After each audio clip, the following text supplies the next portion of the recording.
മരണം എന്നുള്ള വാക്ക് ഒരു പക്ഷേ ആൾക്കാരെ പേടിപ്പെടുത്തുമായിരിക്കും. ഞാൻ ഏറ്റവും കൂടുതൽ സംസാരിക്കുന്നത് മരണത്തെക്കുറിച്ചാണ്. മരണം എന്ന് പറയുന്നത് ബോഡിക്കും മൈൻഡിനും മാത്രമുള്ളൊരു കാര്യമാണ്. നമ്മൾ ആരാണ് അല്ലെങ്കിൽ ഞാൻ ആരാണ് എന്നറിയാതെ മരിക്കുന്നതിലൊരു അർത്ഥം ഞാൻ കാണുന്നില്ല. നേരിട്ട് മൈൻഡ് വെച്ചിട്ട് നമ്മൾ പ്രാക്ടീസ് ചെയ്യണം. ലോജിക് വെച്ചിട്ടോ നമ്മുടെ മൈൻഡിൻ്റെ ഒരു ലിമിറ്റേഷൻസിനകത്ത് ട്രൂത്തിനെ ഉൾക്കൊള്ളുക എന്ന് പറഞ്ഞാൽ നടക്കുന്ന കാര്യമില്ല. കാരണം സത്യം എന്ന് പറയുന്നത് മനസ്സിൻ്റെ പുറത്തുള്ളൊരു വസ്തുവാണ്. ജീവിതത്തിൽ സ്ട്രെസ് ഇല്ലാതിരിക്കാം. നമുക്ക് ദേഷ്യം എന്താണ് എന്ന് നിങ്ങൾ മറന്നു പോകുന്ന ഒരവസ്ഥ എല്ലാം മനസ്സിൻ്റെ ഒരു പെർസ്പെക്റ്റീവാണ്. ഈ സ്പിരിച്വാലിറ്റിയിൽ കണ്ടമാനം മിസ്കൺസെപ്ഷൻസും ആൾക്കാർ കുറേ തെറ്റായിട്ടുള്ള കാര്യങ്ങൾ മനസ്സിലാക്കി വെച്ചിട്ടുണ്ട്. പരമ്പര അങ്ങനെ തന്നെയായിരുന്നു. ഒരിക്കലും നമ്മൾ വീട് വിട്ടൊരു സന്യാസ രീതിയിലേക്ക് ഒരു പരമ്പര അല്ല നമ്മുടെ കൾച്ചറിൽ ഉണ്ടായിരുന്നത്.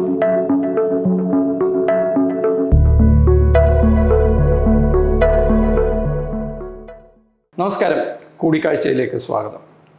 ഇന്ന് കൂടിക്കാഴ്ചയിൽ നമ്മളുടെ വിശിഷ്ടാതിഥിയായി എത്തിയിരിക്കുന്നത് ആധ്യാത്മിക ആചാര്യനും ജ്ഞാനഗുരുവുമൊക്കെയായ ശ്രീ കാൻഷിയാണ്. കേരളത്തിൽ അധികം പരിചിതമല്ല അദ്ദേഹമെങ്കിലും ജന്മം കൊണ്ട് മലയാളിയാണ് ശ്രീ കാൻഷി.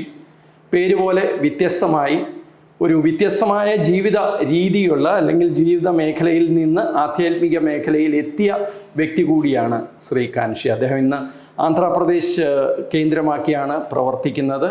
പുതുതലമുറയ്ക്ക് ധ്യാന രീതികളിലും യോഗ വിദ്യകളിലുമൊക്കെ വലിയ തോതിൽ ജ്ഞാനം വളരെ സാധാരണമായ നിലയിൽ, അതായത് വളരെ സിമ്പിളായ നിലയിൽ പകർന്നു കൊടുക്കുകയാണ് അദ്ദേഹത്തിൻ്റെ ജീവിത ദൗത്യം ആയി അദ്ദേഹം കാണുന്നത്. അദ്ദേഹത്തെക്കുറിച്ച്, അദ്ദേഹത്തിൻ്റെ ജീവിതത്തെക്കുറിച്ച്, അദ്ദേഹത്തിൻ്റെ വീക്ഷണങ്ങളെക്കുറിച്ച് നമുക്കറിയാം. അദ്ദേഹത്തോട് സംസാരിക്കാം. നമസ്കാരം ശ്രീ കാൻഷി, സ്വാഗതം ഈ പരിപാടിയിലേക്ക്. അങ്ങയുടെ പേരിൽ നിന്ന് തന്നെ തുടങ്ങാമെന്ന് തോന്നുന്നു. വളരെ മലയാളിയാണെന്ന് യാതൊരു കാരണവശാലും ആരും പറയില്ല, പ്രത്യേകിച്ച് ആന്ധ്രാപ്രദേശിൽ ജീവിക്കുകയും ചെയ്യുന്നു. അപ്പോൾ ഈ കാൻഷി എന്നുള്ള പേര്, ആ പേരിൻ്റെ ഒരു പ്രത്യേകത, അത് വന്ന ഒരു വഴി, അതിനെക്കുറിച്ചൊന്ന് പറയാമോ? അതിന് പിന്നിലൊരു സ്റ്റോറി ഉണ്ട്. എന്താണെന്ന് വെച്ചാൽ ഞാൻ ജനിച്ചു വളർന്നതെല്ലാം നോർത്തിലാണ്. കേരളം കോട്ടയാണ് നാടെങ്കിലും എൻ്റെ ജനനം എല്ലാം ലക്നൗവിൽ വെച്ചാണ്.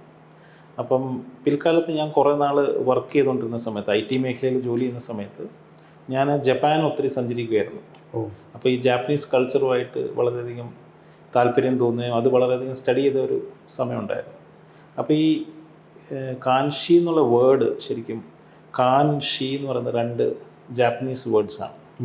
അപ്പോൾ ഈ കാൻ എന്ന് പറഞ്ഞാൽ കിങ്ങും ഷീ എന്ന് പറഞ്ഞാൽ ഡെത്ത് എന്നുമാണ്. അപ്പോൾ അത് എങ്ങനെ ഇനിയിപ്പോൾ അത് തമ്മിൽ എന്താ ബന്ധം എന്നുള്ളതാണ് ആൾക്കാർ പെട്ടെന്ന് ചോദിക്കുന്നത്. തീർച്ചയായിട്ടും. അപ്പോൾ എനിക്ക് തോന്നിയൊരു കാര്യം എന്ന് വെച്ചാൽ, ഞാൻ മെഡിറ്റേഷനിൽ കൂടെയും ഈ യോഗമാർഗത്തിൽ കൂടെയും ഞാൻ മനസ്സിലാക്കിയൊരു കാര്യം, നമ്മുടെ മനസ്സ് ഇല്ലാതാകുന്ന സമയത്ത് അല്ലെങ്കിൽ മനസ്സ് ലയിക്കുന്ന സമയത്ത് നമുക്ക് കിട്ടുന്ന ഫുൾ ഫ്രീഡമാണ് ജീവിതത്തിൽ. അപ്പോൾ ഒരു രാജാവിനെ പോലെ നമുക്ക് ജീവിക്കാം if your mind is dead. അപ്പോൾ മനസ്സ് മരിക്കുന്ന അവസ്ഥയിൽ എന്ന് വേണമെങ്കിൽ പറഞ്ഞാൽ നിങ്ങൾക്കൊരു പൂർണ്ണ ഒരു ഫ്രീഡത്തിലേക്ക് നിങ്ങൾക്ക് എത്താം എന്നുള്ളൊരു മെസ്സേജും കൂടെയാണ് ശരിക്കും. അപ്പോൾ കാൻഷി എന്ന് ശരിക്കും പറഞ്ഞാൽ ഒരു വ്യക്തിയുടെ പേരിനേക്കാളും ഉപരിയായിട്ട് അതൊരു ഇൻവിറ്റേഷനാണ്, നിങ്ങൾക്ക് മാറ്റത്തിന് വേണ്ടിയിട്ടുള്ളൊരു ഇൻവിറ്റേഷൻ. ഈ മരണം എന്ന് പറയുമ്പോൾ മരണത്തെ വളരെ നെഗറ്റീവായിട്ടാണ് നമ്മളുടെ ലോകം, ഭൗതിക ലോകം കാണുന്നത് പൂർണ്ണമായിട്ട്.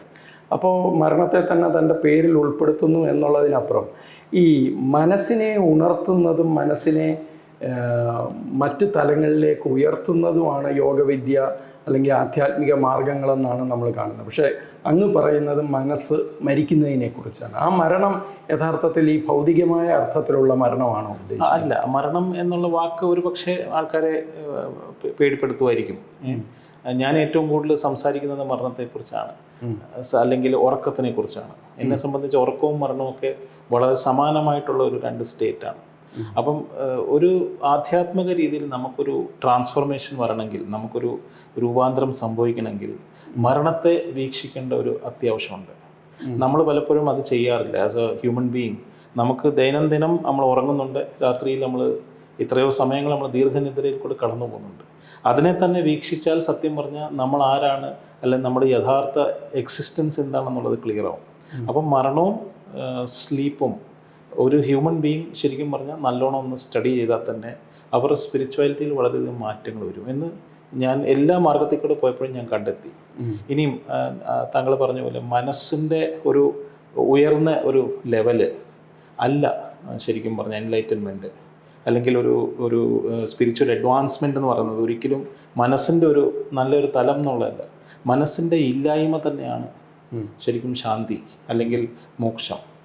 ഈ മോക്ഷം എന്നുള്ള വേർഡ് നമ്മൾ ലിബറേഷൻ എന്ന് ഇംഗ്ലീഷിൽ പറയും, അല്ലെ എൻലൈറ്റൻമെൻറ്റ് എന്ന് പറയും. ലിബറേഷൻ എന്തിൽ നിന്ന്? നമുക്ക് ആരിൽ നിന്നാണ് ലിബറേറ്റ് ആവേണ്ടത്? നമുക്ക് ആരിൽ നിന്നാണ് ഒരു വിടുതൽ വേണ്ടത്? നമ്മുടെ സ്വയം മനസ്സ്, ചിന്തകൾ, അത് നമ്മളെ ഹോൾഡ് ചെയ്ത് വെച്ചിരിക്കുന്നതാണ് നമ്മുടെ ലിമിറ്റേഷൻ. അതിൽ നിന്നുള്ളൊരു ഫ്രീഡമാണ് മോക്ഷം. പക്ഷേ അങ്ങനെ പറയുമ്പോഴും ഈ മരണം എന്ന് പറഞ്ഞാൽ അങ്ങ് തന്നെ വളരെ കൃത്യമായിട്ട് അത് പറഞ്ഞു. മരണം ഒരു നെഗറ്റീവ്, മനുഷ്യനെ പേടിപ്പെടുത്തുന്ന ഒന്നാണ്. ശരിക്കും ഈ നമ്മളുടെ ആഗ്രഹങ്ങളിൽ നിന്നും മറ്റു കാര്യങ്ങളിൽ നിന്നുമുള്ള ഒരു മോക്ഷത്തെ മരണം എന്നുള്ളൊരു വാക്കുകൊണ്ട് എങ്ങനെയാണ് അടയാളപ്പെടുന്നത്? കാരണം നമ്മൾ ഈ മരണം എന്ന് പറയുന്നത് ആർക്കാണെന്നുള്ളതാണ്. ഈ ബോഡി അല്ലെങ്കിൽ ഈ ശരീരം എന്ന് നമ്മൾ ധരിച്ചു വെച്ചിരിക്കുന്ന ഈ ഒരു എൻറ്റിറ്റിക്കാണ് മരണം. അല്ലെങ്കിൽ മനസ്സ് എന്ന് പറയുന്ന തോട്ട്സ് കൊണ്ട് നിറഞ്ഞു നിൽക്കുന്ന ഒരു എൻറ്റിറ്റിക്കാണ് മരണം. അല്ലാതെ നമ്മൾ സ്വയം ആരാണ് എന്നുള്ള തിരിച്ചറിവ് ഉണ്ടായതിനു ശേഷം ഇത് രണ്ടുമല്ല. നമ്മൾ ആക്ച്വൽ ഒരു ഹ്യൂമൻ എന്ന് പറയുന്നത്, അല്ലെങ്കിൽ നമ്മൾ ഈ പറയുന്ന ജീവിച്ചിരിക്കുന്ന ഏത് ജീവജാലങ്ങളായാലും അവർ യഥാർത്ഥത്തിൽ ചൈതന്യമാണ്, അല്ലെങ്കിൽ കോൺഷ്യസ്നെസ്സാണ്.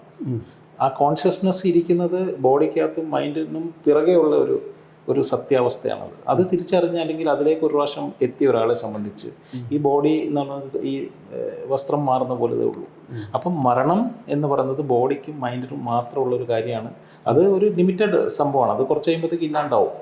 അത് നിങ്ങളുടെ ഒരു ഐഡൻറ്റിറ്റിയേ അല്ല.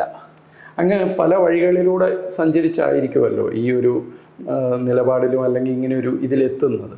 അപ്പോൾ ഒരു സാധാരണക്കാരനെ സംബന്ധിച്ച്, അതിപ്പോൾ എന്നെപ്പോലെ ഒരാളെ സംബന്ധിച്ചിടത്തോളം പുറത്തു നിന്ന് നോക്കുമ്പോൾ നമ്മളുടെ ആധ്യാത്മിക ആചാര്യന്മാർ, നമ്മളുടെ സനാതനധർമ്മത്തിൻ്റെ പ്രത്യേകിച്ച് വളരെ കൺഫ്യൂസിങ് ആയിട്ടുള്ള, ഒരു പക്ഷേ കോൺട്രഡിക്ടറി എന്ന് പോലും തോന്നുന്ന രീതിയിലുള്ള പല കാര്യങ്ങളും പല ആചാര്യന്മാരും പറഞ്ഞു വച്ചിട്ടുണ്ട്. അപ്പോൾ പലരെയും കണ്ട് പലരെയും ബന്ധപ്പെട്ട ഒരു വ്യക്തി എന്നുള്ള നിലയിൽ അങ്ങേക്ക് എന്താണ് തോന്നുന്നത്?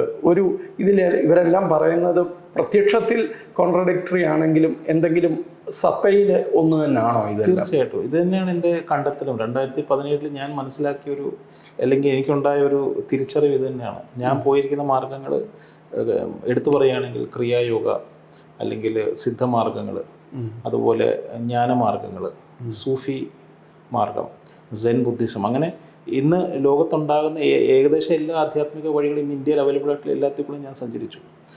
താങ്കൾ പറഞ്ഞത് എല്ലാം പല പല മെത്തേഡ്സാണ്. കാരണം മൈൻഡ്, നമ്മുടെ ഒരു മനുഷ്യന് 10 ഫിംഗർ ഉണ്ടെങ്കിൽ മനസ്സ് 10 ആൾക്കാർ 10 തരമാണ്.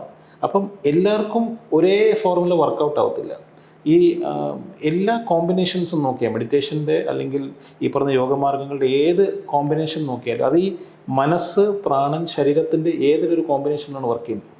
മന്ത്രമാണെങ്കിൽ അത് പർട്ടിക്കുലർ നമ്മുടെ ബോഡിക്കകത്ത് ഒരു മന്ത്രം നമ്മൾ ഉച്ചരിക്കുന്നെങ്കിൽ അത് ഒരു പർട്ടിക്കുലർ ഇതിനെയാണ് ഉപാധിയാക്കുന്നത്. പ്രാണനെ വെച്ച് ചെയ്യുന്ന മെത്തേഡ്സ് ഉണ്ട്. ക്രിയായോഗ, സിദ്ധയോഗയൊക്കെ പ്രാണ വഴികളാണ്. അത് പ്രാണനെ ആസ്പദമാക്കി. ഹഠയോഗ എന്ന് പറയുമ്പോൾ ബോഡീനെ വെച്ചിട്ട്, അപ്പോൾ മൈൻഡ്, ബോഡി, പ്രാണനിൻ്റെ ഡിഫറെൻറ്റ് കോമ്പിനേഷൻസാണ് ഈ കാണുന്ന പെർമുട്ടേഷൻസ് മൊത്തം, ഏത് യോഗമാർഗം എടുത്താലും. പക്ഷെ ഇതെല്ലാം അവസാനം എത്തിച്ചേരുന്നത് മൈൻഡിനെ സ്റ്റിൽ ചെയ്യാനാണ്. മൈൻഡിൻ്റെ അവസ്ഥയെ സ്റ്റെബിലൈസ് ചെയ്യാൻ, അല്ലെങ്കിൽ മൈൻഡിൻ്റെ തോട്ട്സിനെ ഇല്ലായ്മ ചെയ്യാൻ, അല്ലെങ്കിൽ അതിനെ ഒന്ന് ഇല്ലായ്മ എന്ന് പറയുമ്പോൾ ആൾക്കാർക്ക് പേടിയാണ്. അങ്ങനത്തെ ഒരു ഇല്ലായ്മയല്ല. അത് മൈൻഡ് നമ്മളിപ്പം എന്താ പറയുന്ന ഒരു ഡിസ്റ്റർബ്ഡ് മൈൻഡാണ്. ആ ഡിസ്റ്റർബൻസ് ഇല്ലാതാകുന്ന സമയത്ത് എന്താ പറയുന്ന ഒരു സമുദ്രത്തിൽ തട്ടിൽ ഉള്ളിലോട്ട് പോകുമ്പോഴത്തേക്ക് സമുദ്രത്തിൽ എന്താ ഉള്ളത്? വളരെ സൈലൻസാണ്. അതേസമയം മോൾ ഭാഗത്ത് നോക്കുമ്പോൾ വേവ്സ് ആണ്, വളരെയധികം അഗ്രസീവും വളരെയധികം ഡിസ്റ്റർബ്ഡ് ആണ്. നമ്മുടെ മനസ്സ് അങ്ങനെയാണ്. അതിനെ ശാന്തത്തിലേക്ക് എത്തിക്കുക, അതിൻ്റെ തട്ടിലേക്ക് നമ്മൾ ഇറങ്ങുക എന്നുള്ളതാണ്. അപ്പോൾ അത് ഏത് മാർഗത്തിൽ കൂടെ പോയാലും അവസാനം സംഭവിക്കുന്നത് ഒരേ എഫക്റ്റാണ്. നിങ്ങൾ മന്ത്രം ജപിച്ചാലും പ്രാണനെ ഉപാസിച്ചാലും അവസാനം സംഭവിക്കുന്ന മനസ്സിൻ്റെ ഒരു സ്റ്റെബിലിറ്റി. അത് തന്നെയാണ് എല്ലാ മാർഗത്തിൻ്റെയും എസൻസ്. ഇതൊരു സാധാരണക്കാരന് എത്രത്തോളം പോസിബിളാണ്? സ്വന്തം ജീവിതത്തിൻ്റെ രണ്ടറ്റം കൂട്ടിമുട്ടിക്കാൻ ശ്രമിക്കുന്ന ഭൗതികമായ ആവശ്യങ്ങൾക്കിടയിൽ കിടന്ന് അങ്ങനെ ഒരാൾക്ക് ഇത് സത്യത്തിൽ ആവശ്യമുണ്ടോ? അല്ലെങ്കിൽ അങ്ങനെ ഒരാൾക്ക് അത് ചെയ്യാനുള്ള ഡെസ്റ്റിനി അയക്കുണ്ടോ? ഡെസ്റ്റിനി ഉണ്ടോയെന്ന് വെച്ചാൽ, ഞാൻ പറയുന്നത് മോക്ഷം എന്നുള്ള ഏതൊരു മനുഷ്യൻ്റെയും ബർത്ത് റൈറ്റ് ആയിട്ടാണ് ഞാൻ കാണുന്നത്. കാരണം ഒരു ഹ്യൂമൻ ബർത്ത് നമുക്ക് കിട്ടിയിരിക്കുന്നത് എന്തിനാണ് എന്ന് നമ്മൾ ഒന്ന് അവലോകനം ചെയ്താൽ അത് ഡെഫിനറ്റായിട്ടും നമ്മുടെ ഒരു ഐഡൻറ്റിറ്റിയെ തിരിച്ചറിയാൻ വേണ്ടിയിട്ടാണ്. ഒരു മൃഗങ്ങളിൽ നിന്ന് നമ്മൾക്ക് വ്യത്യാസമായിട്ടുള്ളത് വിസ്ഡമാണ്. അതായത് ഒരു ഡിസ്ക്രിമിനേറ്റിംഗ് ഫാക്ടർ നമുക്ക് കിട്ടിയിട്ടുണ്ട്. അതിനെ വിനിയോഗിച്ച് സത്യത്തെ അറിയാനാണ് നമ്മൾ ജനിച്ചിരിക്കുന്നത്, അവൻ ഈ പിറവി കൊണ്ടിരിക്കുന്നത്. അതിനെ യൂസ് ചെയ്യാതെ നമ്മൾ ഈ പറഞ്ഞ പോലെ വേൾഡിൽ എന്തൊക്കെ ചെയ്തെന്ന് പറഞ്ഞാലും നമ്മൾ ആരാണ് അല്ലെങ്കിൽ ഞാൻ ആരാണ് എന്നറിയാതെ മരിക്കുന്നതിൽ ഒരർത്ഥം ഞാൻ കാണുന്നില്ല. അപ്പോൾ ഒരു വ്യക്തിയെ സംബന്ധിച്ച് എന്തെല്ലാം വർക്ക് ചെയ്താലും അവനവൻ്റെ ഐഡൻറ്റിറ്റിയും സ്പിരിച്വൽ എക്സിസ്റ്റൻസും എന്താണെന്നുള്ള തിരിച്ചറിവ് മസ്റ്റാണ്. അത് ഈ ലൈഫിൽ പോസിബിളാണ്. ഏതൊരു വ്യക്തിക്കും ഒരേ ഓപ്പർച്യൂണിറ്റിയാണ്. അത് കുറച്ച് സമയമെങ്കിലും അതിലേക്ക് ഇൻവെസ്റ്റ് ചെയ്യുക. അവനവൻ്റെ കൂടെ ഇരിക്കാൻ ഒരു 10-20 മിനിറ്റ് ഒരാൾക്ക് സാധിക്കണം. നമ്മൾ അവനവൻ്റെ ഒപ്പം എന്ന് വെച്ചാൽ സെൽഫായിട്ടൊരു സ്വയം ഒരു 20 മിനിറ്റ്സോ 10 മിനിറ്റ്സോ ഡെയിലി ഒന്ന് ഇരിക്കാനോ വെറുതെ സൈലൻസിലിരുന്നാലും മതി. അത്രയും ചെയ്യാനെങ്കിലും ഒരാൾക്ക് സാധിക്കണം. അപ്പോൾ ഉണ്ടാകുന്ന തിരിച്ചറിവുകൾ വളരെയധികം ഡിഫറെൻ്റാണ്. നമ്മളൊരിക്കലും ചിന്തിക്കാത്ത ട്രാൻസ്ഫോർമേഷൻ നമുക്കുണ്ടാവും. അങ്ങ് പല മേഖലകളിലൂടെ അല്ലെങ്കിൽ പല ഗുരുക്കന്മാരുടെ വഴികളിലൂടെ സാധനാ പദ്ധതികളിലൂടെ ഒക്കെ സഞ്ചരിച്ച ആളാണ്. അങ്ങയുടെ ഒരു മനസ്സിന് ഏറ്റവും കൂടുതൽ ചേർന്ന് നിൽക്കാൻ തോന്നിയ ഒരു മാർഗം അല്ലെങ്കിൽ ഒരു ഗുരു ഏതാണ്? ഞാൻ ശരിക്കും എൻ്റെ തുടക്കം ക്രിയായോഗയിൽ നിന്നാണ്. അപ്പോൾ ക്രിയായോഗയിൽ നിന്നാണ് ഞാൻ ദീക്ഷ സ്വീകരിച്ച് കാൽക്കട്ടയിൽ എൻ്റെ ഫോർമൽ സ്പിരിച്വാലിറ്റിയിലോട്ട് ഞാൻ കടക്കുന്നത്. അത് ഏകദേശം എൻ്റെ കല്യാണ സമയത്ത് ഞാൻ ട്രിവാൻഡ്രത്ത് തന്നെ ഈ സ്റ്റുഡിയോ ഇരിക്കുന്ന സ്ഥലത്ത് ഞാൻ IT ഉദ്യോഗം ഇങ്ങോട്ടേക്ക് ട്രാൻസ്ഫറായി ജോബ് മാറി വരുന്ന സമയം കൂടെയാണ്. അപ്പം ക്രിയായോഗ വളരെയധികം പ്രാണനെ വെച്ചിട്ട് നമ്മൾ ഈ പറയുന്ന പോലെ വളരെ ഇൻറ്റൻസായിട്ട് ചെയ്യുന്ന ഒരു പ്രാക്ടീസാണ്. ഏകദേശം എനിക്ക് തോന്നുന്നത് 2-2.5 വർഷം കഴിഞ്ഞപ്പോൾ ഒരു 5 hours ഡെയിലി മെഡിറ്റേറ്റ് ചെയ്യുന്ന ഒരു സമയം ഉണ്ടായിരുന്നു. അത് ഞാനൊരു വളരെ ഹൈ ഫ്ലൈയിങ് ഒരു ഇൻ്റർനാഷണൽ സെയിൽസ് ജോബായിരുന്നു IT-യിൽ. ഒത്തിരി ട്രാവൽസും ഒക്കെ ഉള്ളൊരു ജോബായിരുന്നു. ഫാമിലി ഉണ്ടായിരുന്നു. അപ്പോൾ അതിൻ്റെ കൂടെ ചെയ്യാൻ പറ്റിയെന്ന് വെച്ചാൽ പറ്റി. ഇനിയും അതിനുശേഷം പിന്നെ പല പ്രാക്ടീസുകളിൽ കൂടെ പോയപ്പോൾ എനിക്ക് ഏറ്റവും സ്വീകാര്യത തോന്നിയതും ഏറ്റവും ഫാസ്റ്റായിട്ട് ഒരാൾക്ക് ഈ പറഞ്ഞാൽ ഈ ജന്മത്തിൽ തന്നെ മോക്ഷം എന്നുള്ളൊരു ഒരു കോൺസെപ്റ്റ് എന്നോട് ചോദിക്കുകയാണെങ്കിൽ ജ്ഞാനമാർഗമാണ്. അതായത് നേരിട്ട് മൈൻഡ് വെച്ചിട്ട് നമ്മൾ പ്രാക്ടീസ് ചെയ്യണം. ബാക്കിയില്ലാത്ത നമ്മൾ പ്രാണൻ്റെ ഹെൽപ്പ് എടുക്കുന്നു, നമ്മൾ ബോഡിയുടെ ഹെൽപ്പ് എടുക്കുന്നു. നേരെ മൈൻഡിനെ വെച്ചിട്ടുള്ള പ്രാക്ടീസാണ് ജ്ഞാനമാർഗം.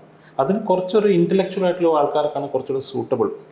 പക്ഷേ ഗുണം എന്താ വെച്ചാൽ വളരെ ഫാസ്റ്റായിട്ട് ഈ ആക്സലറേറ്റഡ് ആയിട്ട് നിങ്ങൾക്ക് സ്പിരിച്വാലിറ്റിയിൽ മുന്നോട്ട് പോകാൻ സാധിക്കും. അപ്പോൾ അങ്ങനെ നോക്കുകയാണെങ്കിൽ രമണ മഹർഷി, നിസർഗദത്ത് മഹാരാജ്, ഇദ്ദേഹത്തിൻ്റെയൊക്കെ ടീച്ചിങ്സാണ് ശരിക്കും ജ്ഞാനമാർഗത്തിൽ എന്നെ ഇതിലേക്ക് കൂടുതൽ ആകർഷിച്ചത്.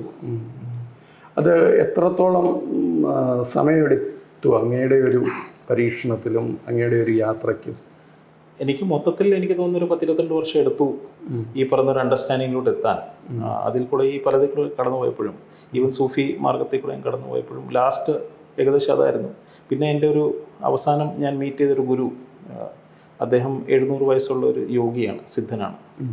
അപ്പം ഇതിൽ കൂടെയൊക്കെ കടന്ന് എനിക്ക് തോന്നുന്നത്, ഞാൻ പറയുന്നത് ഈ ജ്ഞാനമാർഗവും അതുപോലെ ഈ പറഞ്ഞ പോലെ ഒരു അണ്ടർസ്റ്റാൻഡിങ് ബേസ് ചെയ്തിട്ടുള്ള ഒരു സ്പിരിച്വാലിറ്റിയിൽ നമ്മൾ കടന്നു പോവുകയാണെങ്കിൽ ഒരു 3 to 7 years ഒരാൾക്ക് ഇനഫാണ്. ശരിക്കും ഒന്ന് ഡെഡിക്കേറ്റഡ് ആയിട്ട് കുറച്ച് സമയം ഇതിലേക്ക് സ്പെൻഡ് ചെയ്താൽ 3 വർഷം സത്യം പറഞ്ഞാൽ മതി. ഇല്ലെങ്കിൽ ഒരു 3 to 10 years എന്ന് വേണമെങ്കിൽ പറയാം. ഈ അങ്ങയുടെ ഈ അനുഭവങ്ങളിലൂടെ കടന്നു പോകുമ്പോൾ ഈ പ്രത്യേകിച്ച് ഈ ഒരു എന്താ പറയുക, നമ്മളെ ഒന്ന് ഞെട്ടിക്കുന്ന അല്ലെങ്കിൽ നമ്മളെ ഒന്ന് നമ്മുടെ പെർസ്പെക്റ്റീവ് മാറുന്ന അനുഭവങ്ങൾ ഉണ്ടായിട്ടുണ്ടോ? സ്വാമി വിവേകാനന്ദൻ്റെയും പരമഹംസരുടെ അടുത്ത് എത്തിയപ്പോൾ അദ്ദേഹത്തിനുണ്ടായ ഒരു ട്രാൻസ്ഫോർമേഷൻ അത് സഡനായിരുന്നു. അപ്പോൾ അങ്ങനെയുള്ള എന്തെങ്കിലും അനുഭവങ്ങൾ താങ്കളുടെ ജീവിതത്തെ വഴിമാറ്റിയിട്ടുണ്ടോ? എനിക്ക് വന്ന ഗുരുക്കന്മാർ പലരും, ഇപ്പം ഞാൻ പോയിട്ടുള്ള പല ഗുരുക്കന്മാരുടെ അടുത്തും പോയ പലരും ഹിഡനായിട്ടുള്ള ഗുരുസാണ്. അവർ ഈ പറഞ്ഞ പോലെ പബ്ലിക് ലൈഫിലേക്ക് വരുന്ന ഗുരുക്കന്മാർ കുറവാണ്. ചിലർ ഗൃഹസ്ഥന്മാരായിരുന്നു. എനിക്ക് കിട്ടിയൊരു ഗുണം അല്ലെങ്കിൽ ഒരു ഭാഗ്യം എന്ന് പറഞ്ഞാൽ ഇവരാരും തന്നെ മിസ്റ്റിക്കലായിട്ടുള്ള എക്സ്പീരിയൻസസിനെ വലുതായിട്ട് പ്രൊമോട്ട് ചെയ്തിട്ടില്ല എന്നുള്ളത്, അല്ലെങ്കിൽ അതിന് വലിയ വാല്യൂ കൊടുത്തിട്ടില്ല എന്നുള്ളതാണ്. അപ്പം നമുക്ക് ഓരോന്നിൽ കൂടെ പോകുമ്പോഴും നമ്മൾ ഞെട്ടുന്ന രീതിയിലുള്ള എന്താ പറയുക അനുഭവങ്ങൾ നമുക്കുണ്ടാകും. അത് വീട്ടിൽ പറയാനോ വേറൊരാളോട് പറയാനോ ഒക്കാത്ത രീതിയിലുള്ള ഒരു അനുഭവങ്ങൾ ഉണ്ടായിട്ടുണ്ട്. പക്ഷേ അതിനെ ഒരിക്കലും എൻ്റെ ഗുരുക്കന്മാർ ആരും തന്നെ ഈ പറഞ്ഞ പോലെ അത് സാരമില്ല മുന്നോട്ട് പോകാമെന്നുള്ള രീതിയിലാണ് അവർ അതിനെടുത്തത്. അപ്പം ഞാനും ഈ പറഞ്ഞ പോലെ ഒരിക്കലും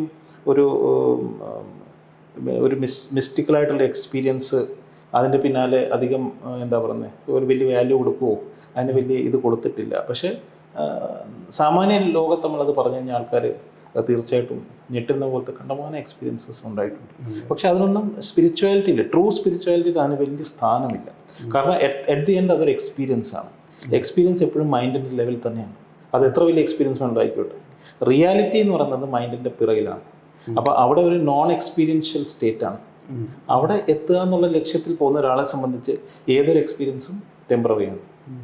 ഈ സാധാരണ മനുഷ്യന് മനസ്സിലാകാനോ ഉൾക്കൊള്ളാനോ പറ്റാത്ത കുറച്ച് കാര്യങ്ങൾ ഉള്ളതുകൊണ്ടാണ് ഞാൻ ആ ചോദ്യം ചോദിച്ചത്. ഇപ്പം അങ്ങ് തന്നെ പറഞ്ഞു, യോഗിയെക്കുറിച്ച് 700 വർഷത്തിനപ്പുറം ജീവിക്കുന്ന ശിവപ്രഭാകര സിദ്ധയോഗിയെക്കുറിച്ചൊക്കെ അങ്ങനെയാണ് പറയപ്പെടുന്നത്. അദ്ദേഹം 700 വയസ്സുണ്ട്, അദ്ദേഹം ഇന്നും അവൈലബിളാണ്. അപ്പോൾ ഇതൊക്കെ ഒരു സാധാരണക്കാരൻ്റെ അങ്ങനെ ഒരു വിശ്വാസം വരുന്ന കാര്യങ്ങളല്ലല്ലോ. ഒരു ഭൗതികമായ പഞ്ചേന്ദ്രിയങ്ങളുടെ ഇത് മാത്രം അറിയാവുന്ന ആൾക്കാർ. അപ്പോൾ അങ്ങനെയുള്ള ആൾക്കാർ ഇതിനെ അവിശ്വസിക്കാനും ഒരു വലിയ സാധ്യതയില്ലേ? ഇതെല്ലാം അന്ധവിശ്വാസമാണ് എന്ന് പറയും. അങ്ങനെയുള്ളവരാണ് കൂടുതൽ. അതാണ് ഞാൻ ചോദിക്കുന്നത്. അല്ല, അതിപ്പം നമ്മൾ ലോജിക്ക് വെച്ചിട്ടോ നമ്മുടെ മൈൻഡിൻ്റെ ഒരു ലിമിറ്റേഷൻസിനകത്ത് ട്രൂത്തിനെ ഉൾക്കൊള്ളുക എന്ന് പറഞ്ഞാൽ നടക്കുന്ന കാര്യമില്ല. കാരണം സത്യം എന്ന് പറയുന്നത് മനസ്സിൻ്റെ പുറത്തുള്ളൊരു വസ്തുവാണ്. മനസ്സിനൊരിക്കലും ഉൾക്കൊള്ളാൻ പറ്റാത്ത അത്രയും വലിപ്പം സത്യത്തിനുണ്ട്. അപ്പം നമ്മുടെ പഞ്ചേന്ദ്രിയങ്ങളും നമ്മുടെ ലിമിറ്റഡ് സെൻസ് ഓർഗൻസ് വെച്ചിട്ട്, നമ്മുടെ ലിമിറ്റഡ് മൈൻഡ് വെച്ചിട്ട് നമ്മളിതിനെ എബ്സോർബ് ചെയ്യുക എന്ന് പറഞ്ഞു കഴിഞ്ഞാൽ ഒരിക്കലും നടക്കാത്ത കാര്യമാണ്. അതുകൊണ്ട് ഒരു സ്റ്റേജ് കഴിയുമ്പോൾ ഈ ഒരു ആക്സെപ്റ്റൻസിലോട്ട് നമ്മൾ വന്നേ പറ്റുള്ളൂ. പക്ഷെ ഞാൻ അതിനെ ഒരു എക്സ്പ്ലോയിറ്റ് ചെയ്യാനോ ആ ഒരു എക്സ്പീരിയൻസിനെ മാത്രം കണ്ടുകൊണ്ട് ഒരാൾ സ്പിരിച്വാലിറ്റിയോട് വരണമെന്ന് ഞാൻ ഒരിക്കലും പറയില്ല. കാരണം അത് ഒരു പാസിങ് സ്റ്റോണാണ്. അതൊരു നമ്മൾ ജേണി ചെയ്യുന്നതിൻ്റെ ഇടയ്ക്ക് വരുന്ന ഒരു മൈൽ സ്റ്റോണാണ്. പക്ഷേ നമ്മൾ യഥാർത്ഥ ലക്ഷ്യം എന്നുള്ളത് നമ്മൾ ആ അൾട്ടിമേറ്റ്ലി മർജ് ചെയ്യുക, അല്ലെങ്കിൽ അതായി ജീവിക്കുക എന്നുള്ളതാണെങ്കിൽ ഇതിനൊന്നും വലിയ പ്രസക്തിയില്ല. പക്ഷേ ഇതൊക്കെ ഇതിനകത്ത് ഉണ്ടെന്നും അത് നമ്മൾ കാണുകയും തിരിച്ചറിയുകയും, കാരണം സീയിങ് ഈസ് ബിലീവിങ്. അപ്പം നിങ്ങളത് എക്സ്പീരിയൻസ് ചെയ്യുമ്പോൾ തന്നെ അതുണ്ടെന്നുള്ളൊരു തിരിച്ചറിവുണ്ടാവും. പക്ഷേ അത് മാത്രമല്ല സത്യം. അതിനെ എന്താ പറയുന്നത്, പൂർണ്ണമായിട്ടും അതില്ല എന്ന് പറയുന്നത് മൂഢത്വമാണ്. അങ്ങ് കമ്പ്യൂട്ടർ സയൻസ് ആ ഒരു IT മേഖലയിൽ നിന്നൊക്കെ വന്ന ആളാണ്. അവിടെ കൂടുതലും യുവാക്കളെയാണ് താങ്കൾ ബന്ധപ്പെട്ടിട്ടൊക്കെ ഉണ്ടാവുക. അപ്പോൾ അവരുടെയൊക്കെ ഭാഗത്തു നിന്ന് ഒന്ന് ചോദിക്കുകയാണ്. അതായത് ഈ ഏത് കാര്യം എടുത്തു കഴിഞ്ഞാൽ, ഏതൊരു പുതിയ കാര്യം നമ്മൾ അവരിലൊക്കെ അവതരിപ്പിക്കണം, അവർ ചോദിക്കുന്ന ഒരു 2 പ്രധാന കാര്യം. ഒന്ന്, ഇതിൻ്റെ ഒരു ടൈംലി റെലവൻസാണ്, ടൈം ആൻഡ് റെലവൻസ്. ഇതൊക്കെ ചെയ്യാൻ ഞങ്ങൾക്ക് എവിടെയാണ് സമയം? ഒന്ന്, ഇപ്പോഴത്തെ ഒരു ഫാസ്റ്റ് ലൈഫ്. 2, ഇതിന് എന്ത് റെലവൻസാണ് ഞങ്ങളുടെ ലൈഫിലുള്ളത്? ഈ ചോദ്യങ്ങൾ തീർച്ചയായിട്ടും താങ്കളും നേരിട്ടിട്ടുണ്ടാവും. എങ്ങനെയാണ് അതിന് മറുപടി പറയുന്നത്? വളരെ നല്ലൊരു ക്വസ്റ്റ്യനാണ്. കാരണം എനിക്ക് തോന്നുന്നു ഇപ്പോഴത്തെ ഒരു യൂത്തും ഇന്നത്തെ ഒരു തലമുറ അറിഞ്ഞിരിക്കേണ്ട കുറച്ച് കാര്യങ്ങൾ ഇതിലുണ്ട്. അത് ചോദിച്ചതിന് വളരെ നന്ദി. എന്താണെന്ന് വെച്ച് കഴിഞ്ഞാൽ, അൾട്ടിമേറ്റ് ലക്ഷ്യം മോക്ഷമാണെങ്കിലും ഈ മാർഗത്തിൽ കൂടെ ഒക്കെ സഞ്ചരിക്കുമ്പോൾ ഇതിൻ്റെ ബൈ പ്രോഡക്ട്സ് എന്ന് പറയുന്നത് ജീവിതത്തിൽ സ്ട്രെസ് ഇല്ലാതിരിക്കാം, നമുക്ക് ദേഷ്യം എന്താണ് എന്ന് നിങ്ങൾ മറന്നു പോകുന്ന ഒരവസ്ഥ, നിങ്ങൾക്കെല്ലാം ആക്സെപ്റ്റ് ചെയ്ത് ജീവിക്കാൻ പറ്റുന്നൊരു കോൺഫിഡൻസ്. ഇന്ന് മനുഷ്യൻ നേരിടുന്ന എല്ലാ പ്രോബ്ലത്തിൻ്റെയും സൊല്യൂഷൻ ഇതിൻ്റെ ബൈ പ്രോഡക്ട്സ് ഉണ്ട്. അപ്പം എന്നെ സംബന്ധിച്ച് ഞാൻ പറഞ്ഞ എല്ലാവരും നിങ്ങളെല്ലാവരും ആഗ്രഹിക്കുന്ന ഒരു സ്ട്രെസ് ഫ്രീ ലൈഫ്, ഒരു സമാധാനം അല്ലെങ്കിൽ ഒരു മനസ്സമാധാനം ആർക്കാണ് മനസ്സമാധാനം വേണ്ടാത്തത്? എല്ലാവരും ആഗ്രഹിക്കുന്നത് അത് തന്നെയാണ്. അതെല്ലാം ഇതിനകത്ത് ഇങ്ങനൊരു വഴിയിൽ കൂടെ സഞ്ചരിക്കുമ്പോൾ തന്നെ നിങ്ങൾക്ക് കിട്ടുമെങ്കിൽ എന്തുകൊണ്ട് അത് ട്രൈ ചെയ്തുകൂടാ, അല്ലെ അതിനൊരു സമയം സ്പെൻഡ് ചെയ്തുകൂടാന്നാണ് ഞാൻ ചോദിക്കുന്നത്. നിങ്ങളുടെ മൊത്തത്തിലുള്ള ലൈഫിലെ എല്ലാ ചലഞ്ചസും ഇല്ലാണ്ടാവുന്നു. കാരണം എല്ലാം മനസ്സിൻ്റെ ഒരു പെർസ്പെക്റ്റീവാണ്. താങ്കൾ നേരത്തെ പറഞ്ഞു, മൈൻഡിൻ്റെ പെർസ്പെക്റ്റീവാണ്. ഞാൻ പറയും, നിങ്ങൾ ഈ ഒരു പാർട്ടിയിൽ കൂടെ വന്ന് നിങ്ങൾക്കൊരു എക്സ്പീരിയൻസിൽ കൂടെ നിങ്ങൾ കടന്നു പോകുമ്പോൾ നിങ്ങളുടെ ചുറ്റുപാടൊന്നും മാറുന്നില്ല. നിങ്ങളുടെ വൈഫ് സെയിം വൈഫാണ്, നിങ്ങളുടെ ഹസ്ബൻഡ് സെയിം ഹസ്ബൻഡാണ്, നിങ്ങളുടെ ബോസ് സെയിം ബോസാണ്. പക്ഷേ നിങ്ങൾക്കുള്ള ഔട്ട്കം മാറുവാണ്. കാരണം നിങ്ങളുടെ പെർസ്പെക്റ്റീവ് മാറി.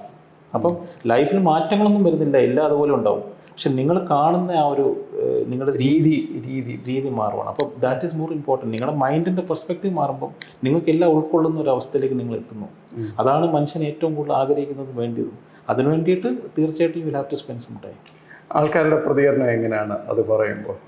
അല്ല, എനിക്ക് തോന്നുന്നു ഇന്നത്തെ ഒരു തലമുറ അത് വളരെ പോസിറ്റീവ്. കാരണം പ്രത്യേകിച്ച് പോസ്റ്റ് കോവിഡ് സിനാരിയോ ഇതൊക്കെ നമ്മൾ അതിന് മുന്നേ തുടങ്ങിയാണെങ്കിലും കോവിഡിന് ശേഷം ഇതിനുള്ള അക്സെപ്റ്റൻസ് വളരെയധികം കൂടുതലാണ്. കാരണം മെൻ്റൽ സ്ട്രെസ് എന്താണെന്നും നമ്മൾ സമ്മർദ്ദം എന്താണെന്നുള്ള ആൾക്കാർ നേരിട്ട് കണ്ടു കഴിഞ്ഞു. ഈ മനുഷ്യന് പ്രകൃതിയുമായിട്ട് മറ്റു ജീവജാലങ്ങൾക്കുള്ള പോലെ നേരത്തെ അങ്ങ് പറഞ്ഞ ഒരു വിശേഷബുദ്ധി മനുഷ്യന് തന്നിട്ടുണ്ട്. പക്ഷേ ആ വിശേഷബുദ്ധി ഇല്ലാതായി എന്ന് മാത്രമല്ല, പ്രകൃതി കൊടുക്കുന്ന സിഗ്നൽസ് പോലും ഉൾക്കൊള്ളാൻ പറ്റാത്തവണ്ണം മനുഷ്യൻ്റെ മനസ്സ് അടഞ്ഞിട്ടുണ്ട്. അതെ. അപ്പോൾ അതിനൊരു മാറ്റം നമ്മൾക്ക് ഇനിയുള്ള കാലത്ത് പ്രതീക്ഷിക്കാമോ? ഇതുവഴി നമ്മൾ ഈ പറയുന്ന കാര്യങ്ങളിലേക്ക് നമ്മൾ ഏർപ്പെടുമ്പോൾ ശരിക്കും മനുഷ്യൻ്റെ മനസ്സ് പ്രകൃതിയിൽ നിന്ന് ഒത്തിരി ദൂരെ സഞ്ചരിച്ചു കഴിഞ്ഞു. അപ്പം പ്രകൃതി ഇപ്പം നിങ്ങൾ മറ്റ് ആനിമൽസിനെയൊക്കെ നോക്കിക്കഴിഞ്ഞാൽ, മറ്റ് മൃഗങ്ങളെ നോക്കിക്കഴിഞ്ഞാൽ അവർ പ്രകൃതിയുടെ വളരെ ഇതിലാണ് അവർ നിൽക്കുന്നത്. അവരൊരിക്കലും ആ ഒരു ബൗണ്ടറി വിട്ടു പോകുന്നില്ല. അതെ. അതുകൊണ്ട് തന്നെ ഒരു സുനാമി വരുമ്പോഴോ അല്ലെങ്കിൽ ഒരു ഫ്ലഡ് വരുമ്പോഴോ അവർക്ക് മുൻകൂട്ടി തന്നെ പെർസെപ്ഷൻസ്, ഈ പെർസെപ്ഷൻസ് നമുക്ക് എപ്പോഴും തന്നെ ഉണ്ട്. പക്ഷെ അത് അറിയാനുള്ള മനസ്സ് അല്ലെങ്കിൽ ആ ഒരു ഇൻറ്റ്യൂഷൻ മനസ്സിലാക്കാനുള്ള നമ്മളവിടെ ഇല്ല. നമ്മൾ ഈ മനസ്സായിട്ട് വളരെയധികം ദൂരെ ഇമാജിനേഷൻസിൽ സഞ്ചരിച്ചുകൊണ്ടിരിക്കുകയാണ്. അപ്പം തിരിച്ച് നമ്മുടെ കോറിലേക്ക് എത്തുക എന്നുള്ളതാണ്. തിരിച്ച് നമ്മുടെ കോറിലേക്ക് എത്തുമ്പോൾ ഈ സിഗ്നൽസ് എല്ലാം അവിടെ ആസിറ്റീസ് ഉണ്ട്, നമുക്കെല്ലാം തന്നെ നമ്മുടെ ഉള്ളിൽ പ്രതിപാദിക്കുന്നുണ്ട്. അതിനെ അറിയാനും വീക്ഷിക്കാനും നമ്മളവിടെ ഇല്ല. അപ്പം ബൈ ഡൂയിങ് സച്ച് പ്രാക്ടീസ് നമ്മൾ തിരിച്ച് നമ്മുടെ സെൻറ്ററിലേക്ക് വരികയാണ്. അപ്പോൾ പ്രകൃതിയും നമ്മളും തമ്മിൽ വലിയ വ്യത്യാസമില്ല എന്ന് മനസ്സിലാവും. ഞാനെപ്പോഴും പറയുന്നത് നമ്മുടെ സ്വഭാവവും പ്രകൃതിയും രണ്ടും ഒന്നാണ്. നമ്മുടെ ഇന്നർ നേച്ചർ അതുപോലെ നമ്മൾ ഈ കാണുന്ന ഔട്ട്സൈഡ് നേച്ചർ തമ്മിൽ വ്യത്യാസങ്ങളൊന്നുമില്ല. പക്ഷെ ഇതായിട്ട് ഇണങ്ങി നിൽക്കുക, സിങ്കായിട്ട് നിൽക്കുക എന്നുള്ളത് വളരെ പ്രധാനം. അത് ചെയ്ത് കഴിയുമ്പോൾ തന്നെ നിങ്ങൾക്ക് അസുഖങ്ങളോ നിങ്ങൾ അതിനുവേണ്ടി മരുന്ന് അന്വേഷിച്ച് പോകുമോ ഒന്നും ചെയ്യത്തില്ല. കാരണം ഓട്ടോമാറ്റിക്കലി നിങ്ങൾക്കറിയാം എന്തോ ചെയ്യേണ്ടത്. നായക്ക് ഇപ്പോൾ ഒരു കാല് മുറിഞ്ഞു, അത് ഉടനെ പോയി ആശുപത്രിയിൽ നിന്ന് പോകുന്നില്ല. അതായത് ആ ഒരു പച്ചയിലയുടെ അടുത്ത് പോയി ഉരയ്ക്കുകയോ അല്ലെങ്കിൽ എന്തെങ്കിലും അതിന് ഇൻഡൈജഷൻ സംഭവിക്കുമ്പോൾ അതെന്തെങ്കിലും ഒരു പർട്ടിക്കുലർ ഗ്രാസ് കഴിക്കുകയും അപ്പം തന്നെ അതെല്ലാം ഛർദ്ദിക്കുകയും അത് ഓട്ടോ ഹീലിങ്ങിലോട്ട് അവർ പോകുന്നത് ആ പ്രകൃതിയിൽ നിന്ന് കിട്ടുന്ന ആ ഒരു നോളജാണ്. നമ്മുടെ ഇൻ്റലിജൻസ്, ഹ്യൂമൻ ബോഡി ഇൻ്റലിജൻസ് വളരെ ഹൈ ആണ്. പക്ഷെ അതിനെ കേൾക്കാനും അതിനെ ശ്രദ്ധിക്കാനും നമ്മളവിടെ അവൈലബിൾ ആയിരിക്കണം. നമ്മുടെ മൈൻഡ് നമ്മളെ വേറെ പല സ്ഥലത്തോട്ട് കൊണ്ടുപോവാണ്. ഉള്ളിൽ നിന്ന് കിട്ടുന്ന ഇൻറ്റ്യൂഷൻ നമ്മൾ മിസ്സാവുന്നു. അങ്ങിപ്പോൾ ആന്ധ്രാപ്രദേശ് കേന്ദ്രമാക്കി, കാക്കിനാട കേന്ദ്രമാക്കി സർവജ്ഞ മഠം എന്ന് പറഞ്ഞൊരു സ്ഥാപനം നടത്തുന്നുണ്ട്. അത് വിപുലപ്പെടുത്താനും ശ്രമിക്കുന്നുവെന്ന് ഞാൻ മനസ്സിലാക്കുന്നു. എന്താണ് അങ്ങയുടെ ഒരു പാഠ്യപദ്ധതി, അല്ലെങ്കിൽ ജനങ്ങൾക്ക് പ്രത്യേകിച്ച് അങ്ങയുടെ മുമ്പിൽ വരുന്ന ആൾക്കാർക്ക്, സാധകർക്ക് അങ്ങ് കൊടുക്കുന്ന ഒരു പദ്ധതി എന്താണ്? അപ്പം എൻ്റെ ഒരു പ്രധാന ഒരു ഓഫറിങ് എന്താണെന്ന് വെച്ച് കഴിഞ്ഞാൽ, നമ്മൾ ഈ പ്രാക്ടീസുകളെല്ലാം ഇത്രയും നാൾ നമ്മൾ കേട്ടിരിക്കുന്ന പല യോഗമാർഗ്ഗങ്ങളും ഇതൊക്കെ ഈ പറഞ്ഞ പോലെ ഇന്നത്തെ കാലത്ത് ഒരു പക്ഷേ നമുക്ക് ചെയ്യാനുള്ള ഒരു സമയവും അല്ലെങ്കിൽ അതിനെ അത്രയും കോംപ്ലക്സ് ആയിട്ടുള്ള രീതിയിൽ പോകാൻ ആൾക്കാർക്ക് സമയമില്ല എന്നുള്ളതാണ്. അതിനെ കുറച്ചുകൂടി ലഘൂകരിച്ച് സിമ്പിളാക്കിയിട്ട് നമ്മുടെ മോഡേൺ ലൈഫിൽ എങ്ങനെ അതിനെ ഇൻറ്റഗ്രേറ്റ് ചെയ്യുക എന്നുള്ളതാണ് ഞങ്ങളുടെ ഒരു പ്രധാനപ്പെട്ട ഒരു കാര്യം നമ്മൾ ചെയ്യുന്നത്, ഈ പറഞ്ഞ നമ്മുടെ സെൻറ്റർ ചെയ്യുന്നത്. അപ്പം ഇതിനെയെല്ലാം സിംപ്ലിഫൈ ചെയ്ത് നിങ്ങൾക്ക് ദൈനംദിനം ചെയ്യാവുന്ന രീതിയിൽ ഒരു പ്രാക്ടീസിലോട്ടും, പ്രാക്ടീസിനേക്കാളും ഉപരി ഇതിൻ്റെ ഒരു വിസ്ഡം, ആ വിസ്ഡം നിങ്ങൾക്ക് മനസ്സിലാവുന്ന ലാംഗ്വേജിൽ നിങ്ങൾക്ക് പറഞ്ഞു തരിക എന്നുള്ളതാണ് നമ്മുടെ ഏറ്റവും വലിയ. അപ്പോൾ ഇതിനെ ഞാൻ സയൻറ്റിഫിക് മെഡിറ്റേഷൻ എന്നാണ് പറയുന്നത്. അപ്പം സയൻസ് അറിഞ്ഞ് നിങ്ങൾക്ക് ഇംഗ്ലീഷിലും നിങ്ങൾക്കറിയാവുന്ന ഭാഷയിലും ഇതെങ്ങനെ നിങ്ങൾക്ക് മനസ്സിലാക്കി ഉൾക്കൊണ്ട് ചെറിയ രീതിയിലുള്ള പ്രാക്ടീസുകൾ കൂടെ നിങ്ങൾക്ക് എങ്ങനെ ഇതിലേക്ക് എത്താം എന്നുള്ള ഒരു വഴിയാണ് ജ്ഞാനമാർഗം, അല്ലെങ്കിൽ ഞങ്ങളുടെ ജ്ഞാനഗ്രാം ഫൗണ്ടേഷൻ എന്ന് പറയുന്നതും സർവ്വജ്ഞാന മഠം എന്ന് പറയുന്ന ഈ രണ്ട് എൻറ്റിറ്റീസിൻ്റെയും ലക്ഷ്യം. ഓക്കെ. ഇത് ഇപ്പം ഇന്ത്യയുടെ വിവിധ ഭാഗങ്ങളിൽ നമ്മൾ ഹൈദരാബാദാണ് നമ്മുടെ ആസ്ഥാനം. ആന്ധ്രയിൽ ഞങ്ങൾക്കൊരു മെഡിറ്റേഷൻ സെൻ്റർ ഉണ്ട്. ഇന്ത്യയിൽ പല സ്ഥലത്തും ഇത് സ്റ്റാർട്ട് ചെയ്യണമെന്നും എല്ലാവരിലേക്കും ഇത് എത്തിക്കണം എന്നുള്ളൊരു ഇതിലാണ് നമ്മളിത് വർക്ക് ചെയ്യുന്നത്. അങ്ങ് ഈ പ്രവർത്തിക്കുന്ന ഈ ആധ്യാത്മിക മേഖലയുമായി ബന്ധപ്പെട്ട് മറ്റൊരു ധാരണ ആൾക്കാർക്കുള്ളത് ഇത് ഗൃഹസ്ഥാശ്രമമായിട്ട് ചേർന്ന് പോകുന്ന ഒന്നല്ല, അല്ലെങ്കിൽ അത്തരം ലൈഫിൽ നിന്നുകൊണ്ട് ഇത് ചെയ്യാൻ പറ്റില്ല, രണ്ടും രണ്ടാണ്. പക്ഷെ താങ്കൾ തന്നെ ഒരു ഗൃഹസ്ഥാശ്രമിയാണ്, താങ്കൾക്ക് കുടുംബത്തോടൊപ്പമാണ്. അപ്പോൾ ഇത് എങ്ങനെയാണ്? അതൊരു കോൺട്രഡിക്ഷനാണോ അതോ ഒരു രണ്ടും ഒരുമിച്ച് പോകുന്ന ഘടകങ്ങളാണോ? അത് ഈ പറഞ്ഞ പോലെ നമ്മുടെ ഈ സ്പിരിച്വാലിറ്റിയിൽ കണ്ടമാനം മിസ്കൺസെപ്ഷൻസും ആൾക്കാർ കുറേ തെറ്റായിട്ടുള്ള കാര്യങ്ങൾ മനസ്സിലാക്കി വെച്ചിട്ടുണ്ട്. അതിൻ്റെയും കൂടെ ഒരു ഇല്ലായ്മയാണ് നമ്മൾ ഈ ഒരു ഓർഗനൈസേഷൻ കൂടെ ഉദ്ദേശിക്കുന്നത്. കുറച്ചുകൂടി സയൻറ്റിഫിക്കായിട്ട് കാര്യങ്ങൾ കാണുക. നമ്മുടെ ഋഷിവര്യന്മാരെ ശ്രദ്ധിച്ചു കഴിഞ്ഞാൽ പഴയ കാലത്ത് ഏൻഷ്യൻ്റ് ഇന്ത്യയിൽ ഉണ്ടായിരുന്ന ഋഷിവര്യന്മാർ എല്ലാവരും ഗൃഹസ്ഥന്മാരായിരുന്നു. നമ്മുടെ ഒരു പരമ്പര അങ്ങനെ തന്നെ ആയിരുന്നു. ഒരിക്കലും നമ്മൾ വീട് വിട്ടൊരു സന്യാസ രീതിയിലേക്ക് ഒരു പരമ്പര അല്ല നമ്മുടെ കൾച്ചറിൽ ഉണ്ടായിരുന്നത്. ഒരുപക്ഷെ ബുദ്ധിസമാണ് ഈ പറയുന്ന ഒരു സന്യാസ കൾച്ചർ ഇന്ത്യയിലേക്ക് കൊണ്ടുവന്നത്. അപ്പം ഹസ്ബൻഡും വൈഫും പറ്റുമെങ്കിൽ പിള്ളേരും കൂടെ ഒരുമിച്ചിരുന്ന് മെഡിറ്റേറ്റ് ചെയ്യുന്ന ഒരു പരമ്പരയാണ് നമുക്കുള്ളത്, ഒരു ഹെറിറ്റേജാണ് നമുക്കുള്ളത്. അപ്പം ഞാൻ മനസ്സിലാക്കിയത് വീട് വിട്ട് നിങ്ങൾക്ക് പോയി ചെയ്യാം, പക്ഷേ അതിൽ നിന്ന് നിങ്ങൾക്ക് കിട്ടുന്ന ഒരു ഫൈനലൈസേഷൻ ആയിരിക്കത്തില്ല നിങ്ങൾ വീട്ടിൽ നിന്നുകൊണ്ട് ഇത് എത്തിക്കഴിഞ്ഞാൽ കിട്ടുക. കാരണം പറയുമല്ലോ എന്താ, തീയിൽ കുരുത്താൽ വെയിലത്ത് പാടില്ല എന്ന് പറയുന്ന പോലെ. അപ്പം വീട്ടിൽ നിങ്ങളിത് ചെയ്യുമ്പോൾ നിങ്ങൾക്ക് ഓരോ നിമിഷവും ടെസ്റ്റിംഗ് ആണ്. നിങ്ങളുടെ വൈഫും നിങ്ങളുടെ കൊച്ചും നിങ്ങളുടെ സിബ്ലിങ്സും ഓരോ നിമിഷവും നിങ്ങളുടെ ഈ പറഞ്ഞ പേഷ്യൻസിനെയും നിങ്ങൾക്ക് എന്തുമാത്രം നിങ്ങൾ യോഗ മാർഗത്തിൽ കൂടി എന്ത് അച്ചീവ് ചെയ്തോ അത് ഡെയിലി ടെസ്റ്റ് ചെയ്യപ്പെടുവാണ്. അതുകൊണ്ട് തന്നെ അത് സ്ട്രോങ് ആവുകയും ഗൃഹസ്ഥനായിട്ട് നിന്ന് നിങ്ങൾ മോക്ഷത്തിലേക്ക് എത്തിയാൽ അത് പെർമനൻ്റ് ആയിരിക്കും. അതേസമയം പുറത്തൊക്കെ നമ്മൾ എസ്കേപ്പ് ചെയ്ത് പോയിട്ട് എന്തെങ്കിലും അച്ചീവ് ചെയ്തെങ്കിൽ അത് വളരെ ടെമ്പററി ആയിട്ടുള്ളൊരു സിറ്റുവേഷനാണ്. അപ്പോൾ അതുകൊണ്ട് എപ്പോഴും ഞാൻ പ്രൊമോട്ട് ചെയ്യുന്നത് ഗൃഹസ്ഥനായിട്ട് നിന്നുകൊണ്ട് തന്നെ നമ്മുടെ ദൈനംദിനം കർമ്മങ്ങൾ, കാരണം നമ്മളൊരു കർമ്മം ചെയ്യാൻ നമുക്കൊരു നിയോഗം ഉണ്ടെങ്കിൽ അത് സക്സസ്ഫുള്ളി ചെയ്യുകയും അതിൻ്റെ കൂട്ടത്തിൽ ഇതൊരു സെൽഫ് ക്ലെൻസിങ് ആണ്, അല്ലെങ്കിൽ ഒരു സെൽഫ് ഡെവലപ്മെൻ്റ് ആണ്. അത് നിങ്ങളുടെ പേഴ്സണൽ റെസ്പോൺസിബിലിറ്റി, മറ്റേ നിങ്ങളുടെ ഒരു സൊസൈറ്റൽ അല്ലെങ്കിൽ ഒരു കളക്റ്റീവ് റെസ്പോൺസിബിലിറ്റി. രണ്ടും നിങ്ങൾക്ക് മറ്റതിനെ ഇതിനെ ബാധിക്കത്തില്ല, ഇത് അതിനെ ബാധിക്കത്തില്ല. സത്യം പറഞ്ഞാൽ രണ്ടും അങ്ങോട്ടും ഇങ്ങോട്ടും കോംപ്ലിമെൻ്ററി ആണ്. അങ്ങയുടെ ജീവിതത്തിൽ ഇങ്ങനെ ഒരു പദ്ധതിയിലേക്ക് വന്ന ശേഷം ഉണ്ടായ പ്രധാന മാറ്റം എന്താണ്? ഞാൻ നേരത്തെ പറഞ്ഞല്ലേ, നമ്മുടെ പെർസ്പെക്റ്റീവേ ലൈഫിനെ കുറിച്ചുള്ള പെർസ്പെക്റ്റീവാണ് ഫുൾ മാറിയത്. നമ്മൾ ബോഡിയാണ്, ഒരു ലിമിറ്റഡ് മൈൻഡാണ്, ഒരു മനുഷ്യനാണ്, ലിമിറ്റേഷൻസ് ആണ് ഇല്ലാണ്ടായത്. ആദ്യം ഈ പാത്തിൽ നമ്മളൊരു ട്രാൻസ്ഫോർമേഷനിൽ എത്തുമ്പോൾ, ഒരു അവേക്കനിങ്ങിൽ എത്തുമ്പോൾ ആദ്യം മരിക്കുന്നത് ഫിയറാണ്. നമ്മൾ ബോഡിയാണെന്നുള്ളൊരു ഫീലിംഗ് കാരണമാണ് നമുക്ക് ഭയം. ബോഡി അല്ല എന്നറിയുന്ന ആ സമയത്തുള്ള തിരിച്ചറിവ് ഫസ്റ്റ് നിങ്ങളുടെ ജീവിതത്തിൽ നിന്ന് മറയാൻ പോകുന്നത് ഭയമാണ്. അപ്പോൾ ഭയമില്ലാതെ ജീവിക്കുന്ന ഒരവസ്ഥ, അതൊരു ഫുൾ ഫ്രീഡം. നിങ്ങൾക്ക് ലൈഫിൽ ചിന്തിക്കാവുന്ന ഫ്രീഡം നിങ്ങൾക്ക് കിട്ടുന്ന ഒരവസ്ഥയിൽ എന്താണോ അത്രയും വലിയ മാറ്റങ്ങളാണ് ഞാൻ എൻജോയ് ചെയ്തത്. ഇതിൽ വരുന്ന എല്ലാവരും, ഞാൻ എൻ്റെ ഗുരുക്കന്മാരിലും അത് തന്നെയാണ് കണ്ടത്. അപ്പം ലൈഫിൽ നിങ്ങൾക്ക് ചിന്തിക്കാവുന്ന എല്ലാം ഇതിനകത്ത് പോസിബിൾ. നമ്മുടെ ഒരു 5000 വർഷത്തെ ഒരു സഞ്ചിത സുഹൃതം കൂടിയാണ് നമ്മളുടെ ഭാരതീയ പാരമ്പര്യം എന്ന് പറയുന്നത്. അതിന് ഇപ്പോൾ ആധുനിക കാലത്ത് വലിയ തോതിലുള്ള ഭീഷണികൾ, മറ്റ് അതിനെതിരെയുള്ള പ്രതിരോധങ്ങളൊക്കെ നേരിടുന്നുണ്ട്. അതിൻ്റെ ഒരു ഭാവിയെക്കുറിച്ച് അങ്ങ് എങ്ങനെയാണ് കാണുന്നത്? ഇപ്പോൾ ഭാരതത്തിൽ നടന്നു വരുന്നു എന്ന് പറയുന്ന ഒരു കൾച്ചറൽ റിനൈസൻസ് ഉണ്ട്, അതിനെ എങ്ങനെയാണ് കാണുന്നത്? നമ്മുടെ ഒരു ഹെറിറ്റേജിൻ്റെ റിച്ച്നെസ് എന്ന് പറയുന്നത് അത് ബൈ വേർഡ് ഓഫ് മൗത്ത് ആണ്. നമ്മൾ പല സ്ക്രിപ്റ്റേഴ്സും അതൊരു കോഡിങ് മെത്തഡോളജി ആയിരുന്നു അല്ലേ.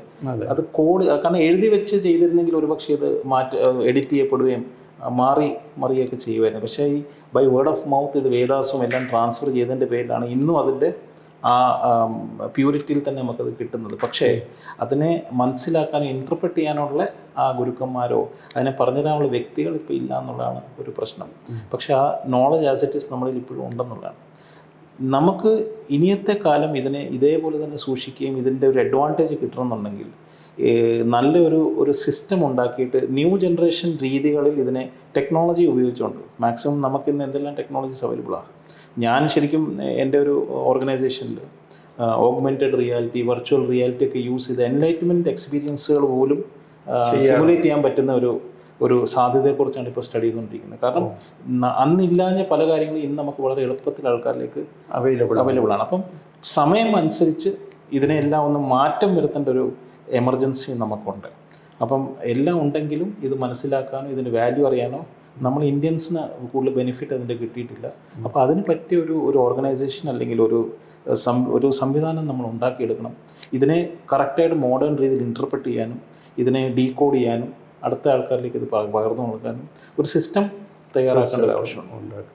അവസാനത്തെ ഒരു ചോദ്യം കൂടി. ഒരുപക്ഷെ അങ്ങ് ഇന്ത്യ മുഴുവൻ സഞ്ചരിച്ചിട്ടുണ്ട്, ഇന്ത്യയിലെ വിവിധ ജനവിഭാഗങ്ങളുമായിട്ട് കണ്ടിട്ടുണ്ട്, ലോകത്ത് മുഴുവൻ സഞ്ചരിച്ചിട്ടുണ്ട്. ഒരുപക്ഷെ ഏറ്റവും കൂടുതൽ സ്ട്രെസ്സ് ആധുനിക ലോകത്ത് അനുഭവിക്കുന്ന ഒരു ജനവിഭാഗം അത് മലയാളികളാണ്. അപ്പോൾ ശരിക്കും മലയാളികളോട് താങ്കൾക്കുള്ള ഒരു സന്ദേശം അവരോട് പറയാനുള്ളത് എന്താണ്? ഞാൻ ഈ പറയുന്ന പോലെ തെലുഗു കമ്മ്യൂണിറ്റി, അതുപോലെ തമിഴ്, അതുപോലെ ഹിന്ദി സംസാരിക്കുന്ന പല സ്ഥലങ്ങളിൽ പോകാറുണ്ട്.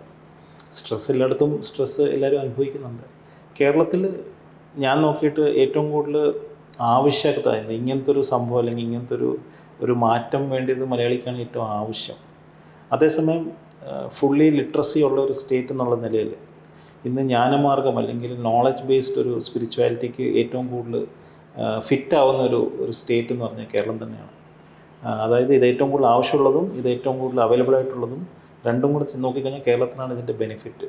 പക്ഷേ നമ്മൾ കുറച്ചുകൂടി ഇതിനോടൊരു ഓപ്പൺ മൈൻഡ് വെക്കുകയും മോഡേൺ രീതിയിൽ ഇതിനെ എങ്ങനെ ഇൻറ്റഗ്രേറ്റ് ചെയ്ത് നമ്മുടെ ലൈഫിൻ്റെ ഭാഗമാക്കുക എന്നുള്ളൊരു ഇതിലേക്ക് മലയാളി ഒന്ന് തയ്യാറായി വരണം. അതായത് ഇതൊന്ന് എന്താ പറയുന്നത് അപ്ലൈ ചെയ്യാനും ഇതിൻ്റെ ഒരു അക്സെപ്റ്റൻസ് മനസ്സിലാക്കി ഇത് നമ്മളെ ഹെൽപ്പ് ചെയ്യുമെന്ന് മനസ്സിലാക്കി ഇതിലേക്കൊന്ന് ഇറങ്ങി ഒരു പക്ഷെ മലയാളിക്കൊരു നിരാസമാണ്, ഒരു നിരാകരിക്കുന്ന ഒരു മനോഭാവമാണ് ഇപ്പോൾ ഒരു അത് ഈ പറഞ്ഞ നമ്മൾ ലിറ്ററസി എന്ന് പറയുന്നത് മൈൻഡിൻ്റെ ഒരു നോളജ് ലെവലാണല്ലോ. അപ്പോൾ ഈ മൈൻഡിൻ്റെ നോളജ് ലെവൽ നമ്മൾ എത്രമാത്രം മുകളിലോട്ട് പോകുമ്പോഴും നമുക്ക് ഈ പറഞ്ഞ ഒരു ഈഗോ ഡെവലപ്പ് ആവും. അപ്പം ആ ഈഗോനെ ഒന്ന് മാറ്റി നിർത്തിയാൽ നമുക്ക് ഈ പറഞ്ഞ പോലെ നമ്മൾ എത്ര പഠിക്കുന്നോ അത്രയും അൺലേൺ ചെയ്യണം സ്പിരിച്വാലിറ്റി. ഇപ്പം ഞാൻ M.Tech വരെ പഠിച്ചെങ്കിൽ ഞാൻ അത്രയും കൂടെ അൺലേൺ ചെയ്താൽ മാത്രമേ സ്പിരിച്വാലിറ്റിയിൽ എനിക്കൊരു ഇതിലേക്ക് എത്താൻ പറ്റുള്ളൂ. അതേസമയം ഞാൻ അധികം പഠിച്ചിട്ടില്ലായിരുന്നെങ്കിൽ ഒരു പക്ഷേ പെട്ടെന്ന് തന്നെ സ്പിരിച്വാലിറ്റിയിൽ നമുക്ക് അനുഭവം ഉണ്ടാവും. എത്ര പഠിക്കുന്നോ അത്രയും അൺലേൺ ചെയ്യേണ്ട ഒരു അവസ്ഥയാണ്. അപ്പോൾ ഇതൊരു അൺലേണിങ് പ്രോസസ്സാണ്. അതുകൊണ്ട് തന്നെ ഈഗോ ഇതിനൊരു എപ്പോഴും ഒരു തടസ്സമാണ്. അപ്പം നമ്മൾ തന്നെ ഈഗോ അഹങ്കാരം എന്ത് രീതിയിൽ വേണമെങ്കിലും കാണാം. അത് കുറച്ചൊന്ന് മുന്നോട്ട് നിൽക്കുന്ന ആൾക്കാർ അതിനെ ഒന്ന് മാറ്റി നിർത്തിയിട്ട് ഇതിനെ ഒന്ന് സ്റ്റഡി ചെയ്താൽ എനിക്ക് തോന്നുന്നു ഏറ്റവും കൂടുതൽ ഇത് ഹെൽപ്പ് ചെയ്യാൻ പോകുന്നത് ഇന്ന് കേരള എന്ന് പറയുന്ന ഒരു സ്റ്റേറ്റിൻ്റെ ഓരോ വ്യക്തികൾക്കാണ്. ഇതൊരു കളക്റ്റീവായിട്ടല്ല ഞാൻ കാണുന്നത്, ഒരു ഇൻഡിവിജ്വൽ ലെവലിൽ ട്രാൻസ്ഫോർമേഷൻ. നമ്മൾ മാസമായിട്ട് സംസാരിക്കുമ്പോഴും നമ്മൾ മാറ്റാൻ ശ്രമിക്കുന്ന ഓരോ വ്യക്തിയുടെ ഉള്ളിൽ ഒരു മാറ്റം വരുത്തുക എന്നുള്ളതാണ്. അവരിൽ മാറ്റം വരുമ്പോൾ അവരുടെ ചുറ്റുപാട് ഓട്ടോമാറ്റിക്കലി ട്രാൻസ്ഫോം ആവും, അവരുടെ ഫാമിലി, അവരുടെ ഫ്രണ്ട്സ്. അങ്ങനെ ഇതൊരു ഗ്ലോബൽ മൂവ്മെൻ്റ് ആക്കി തന്നെ ഒരു ന്യൂ ജനറേഷൻ ഇതിനെ സ്വീകരിക്കണം എന്നാണ് എൻ്റെ ഒരു പിന്നെ എന്തുകൊണ്ടാണ് കേരളം ഒരു കർമ്മ ഭൂമിയായിട്ട് തിരഞ്ഞെടുക്കാത്തത്? കാരണം ആന്ധ്രയിലാണ് പ്രവർത്തിക്കുന്നത് മലയാളിയാണെങ്കിലും. അത് എനിക്കറിഞ്ഞൂടാ. കാരണം മേ ബി ഫസ്റ്റ് ഇത് ഐഡൻറ്റിഫൈ ചെയ്തതും ഇത് സ്വീകരിച്ചതും ഒരു പക്ഷേ ഒരു തെലങ്കാന അല്ലെങ്കിൽ ആന്ധ്ര എന്നുള്ള സ്റ്റേറ്റ് ആയതുകൊണ്ടായിരിക്കും ഞാൻ അവിടെ ബേസ് ചെയ്തത്.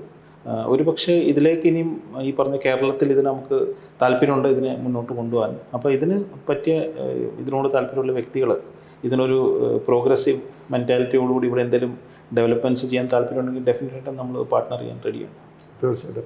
ശ്രീ കാൻഷി, ഇത്രയും സമയം ഞങ്ങളോടൊത്ത് ചെലവഴിച്ചതിനും അങ്ങയുടെ അനുഭവങ്ങളും അങ്ങയുടെ അഭിപ്രായങ്ങളും അങ്ങയുടെ വീക്ഷണങ്ങളും ഒക്കെ പങ്കുവച്ചതിനും വളരെയധികം നന്ദി. തത്വമയുടെ പ്രേക്ഷകരുടെ പേരിൽ നന്ദി രേഖപ്പെടുത്തുന്നു.